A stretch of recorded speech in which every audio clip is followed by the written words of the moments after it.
JEE mean जनवरी में पूछा हुआ क्वेश्चन है ये कोफिशिएंट्स के ऊपर।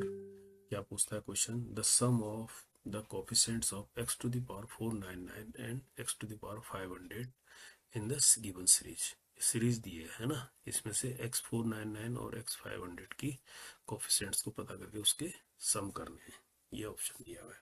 तो सीरीज को लिखते हैं किस तरह से। सीरीज दी है आपको, सीरीज ये दी है 1 प्लस एक्स की पावर 1000, ठीक है, plus x into 1 plus x की पावर 999 प्लस एक्स स्क्वायर, यानी x देखो इंक्रीज होता जा रहा है, यहाँ 1 था ना, यहाँ 2 आ गया है ना, और ये 1 प्लस एक्स जो है डिक्रीज हो रहा है 998 ऐसे आ रहा है। तो चलते चलते लास्ट में फाइनली क्या आ गया, x टू दी पावर 1000 आ गया ये, है ना। इस तरह से आ गया। तो ये अपने आप में किस तरह की सीरीज है, इसको ध्यान से देखोगे तो ये जीपी सीरीज मिलेगी आपको। सीरीज पहचानना पड़ेगा आपको, यानी इस सेकंड टर्म को फर्स्ट टर्म से जो डिवाइड करेंगे तो ये क्या आ जाएगा, x अपॉन 1 प्लस एक्स आ जाएगा। ठीक इसी तरह से थर्ड को इससे करेंगे, ये भी है, यानी इसका कॉमन रेशो ये आ जाएगा, है ना। जीपी सीरीज का कॉमन रेशो ये आ गया, फर्स्ट टर्म आपको पता है। और n कितना होगा यहाँ पर देखा जाए तो यहाँ पर x की पावर 0 रहा होगा, 0 से लेकर 1000 तक, है ना। या इसको देखो 1099 अल्टीमेटली 1 प्लस एक्स की पावर 0 रहा होगा, यानी n कितना है 1001, ये है। तो इसका एस जी पी करेंगे।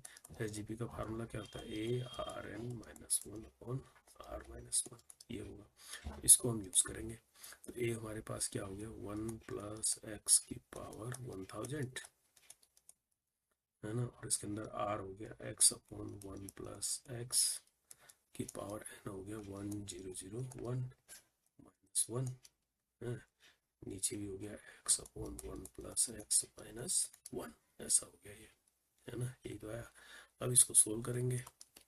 सोल्व करेंगे तो देखो सोल्व करने के लिए क्या है, ये 1 प्लस, इसको ऐसे रखते हैं भी, पावर 100, और यहाँ अलग अलग करेंगे तो 1 प्लस एक्स की पावर 1001 एलसीएम हो जाएगा। तो इस ब्रैकेट के अंदर x की पावर 1001 और ये 1 प्लस एक्स यहाँ मल्टीप्लाई हो जाएगा, यानी 1 प्लस एक्स की पावर 1001 यहाँ मल्टीप्लाई हुआ, और इसी का एलसीएम हो गया 1 प्लस एक्स की पावर 1001। और नीचे क्या आएगा, यहाँ 1 प्लस एक्स को एलसीएम लेंगे तो 1 प्लस एक्स यहाँ हो जाएगा, यानी x माइनस 1 माइनस एक्स हो जाएगा ना, ये अपॉन 1 प्लस एक्स हो जाएगा, ये ऐसा आ जाएगा ये। और आगे बढ़ेंगे तो 1 प्लस एक्स की पावर 1000, तो ये हो गया, है ना। और यहाँ इस x से ये x कैंसिल हो गया, और ये वाला x जो है ये ऊपर जाएगा इसके साथ, है ना। तो ये इसकी पावर में एक रेज कर देगा, यानी ये हो जाएगा 1001, समझ रहे। अब इसके अंदर क्या बचेगा, x की पावर 1001 माइनस 1 प्लस एक्स की पावर 1001, है ना। और नीचे क्या बचेगा, ये यहाँ -1 भी है, ये माइनस इसके साथ मल्टीप्लाई कर देंगे तो माइनस हो जाएगा 1 प्लस एक्स की पावर 1001, समझ गए। और ये पूरा जो है इससे कैंसिल हो जाएगा। तो अब ये माइनस क्या है, ऊपर चला जाएगा, मल्टीप्लाई हो जाएगा अंदर ब्रैकेट के अंदर, तो ये वाली फर्स्ट टर्म माइनस हो जाएगी, ये प्लस हो जाएगी, यानी अल्टीमेटली आ जाएगा 1 प्लस एक्स की पावर 1001 और माइनस एक्स की पावर 1001, ये आ गया हमारे पास एस, इस सीरीज का सम। अब इसमें से x की पावर 499 और x की पावर 500 का कोफिशिएंट पता करना है। देखो इसमें तो कुछ है नहीं, तो इसके अंदर मिलेगा x499, वो क्या मिलेगा 1001 C499, ये तो मिलेगा भाई, तभी तो x की पावर 499 होगी। तो ये मिलेगा 499, x की पावर 499 का कोफिशिएंट, कोफिशिएंट ये हो जाएगा। ठीक इसी तरह x500 का जो कोफिशिएंट होगा वो क्या होगा 1001 C500। अब इन दोनों का आपको क्या करना है, सम पता करना है। तो सम करना है, सम किसका करना है, 1001 C499 प्लस 1001 C500।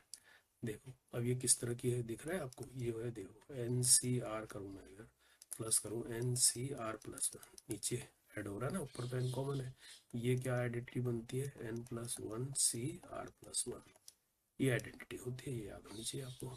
ठीक है, तो ये यहाँ यूज कर लेते हो। तो n कितना है 1001, इसमें 1 ऐड करेंगे तो 1002 हो जाएगा ऊपर। नीचे आर है 499, इसमें ऐड करेंगे सी 500। तो ये इसका आंसर हो जाएगा। बड़ी आइडेंटिटी आपको याद होनी चाहिए, या नहीं तो इसको निकाल लो फैक्टोरियल करके, तो ये आ जाएगी। तो इसका आंसर हो गया, ये इसका राइट आंसर हो गया, है ना। तो कोफिशिएंट के ऊपर हमेशा क्वेश्चन पूछता है बदल बदल के,